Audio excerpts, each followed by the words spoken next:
If the concern is really just for sleep apnea, this breathing problem, there is a home test that looks just at sleep apnea. So it will look for spells where there is no breathing for a period of time, like 10 seconds or a minute. And drops and recoveries in the oxygen level. So if somebody has obstructive sleep apnea, and I'm trying to get to this part of this show, you place some of those, most of those, on a CPAP.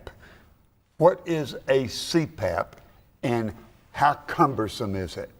Well, so what sleep apnea is just a relaxation of these muscles behind the tongue, such that that tongue gets closer and closer and closer to the back of the throat till it rests on there. So what a CPAP machine does is very much like what that air machine at the gas station does that you use to fill up your tires. Blow your tires. It uses air pressure just to blow the tongue away from the back of the throat so that when you breathe in and out, everything flows smoothly, just like when you're awake. Are there certain pressures that it takes in order to blow the air through? Yes, and in the old days, we used to have to bring people in for those kinds of tests, a treatment test, how much air pressure is needed. The technology is such now that we don't always have to do that. These machines can adjust their own settings throughout the night, depending. So does the machine, and here is one of the machines that I brought in.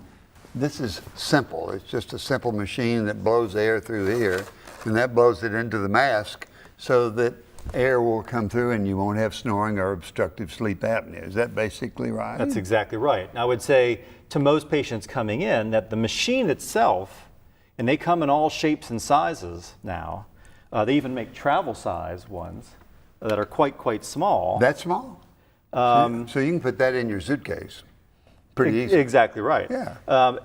That part has gotten so much better that the machine itself really isn't the issue for most patients. It's the part they have to wear every night, the part they put on. And so a lot of patients will think in their mind's eye like, oh, this gigantic mask that's going to cover me, I'm claustrophobic and I just can't do it. It's going to smother me. And just as what you showed a moment ago, the mask can be quite small. The companies have spent a lot more time and effort coming up with different options for people who might be claustrophobic or don't like the idea of wearing something on their face.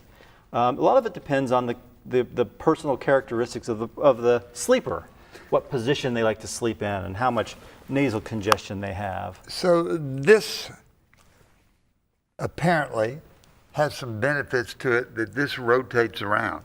So the person can lean over this way and can lean over that way, and it doesn't really interfere with the air that's going through to the mask to keep the breathing proper.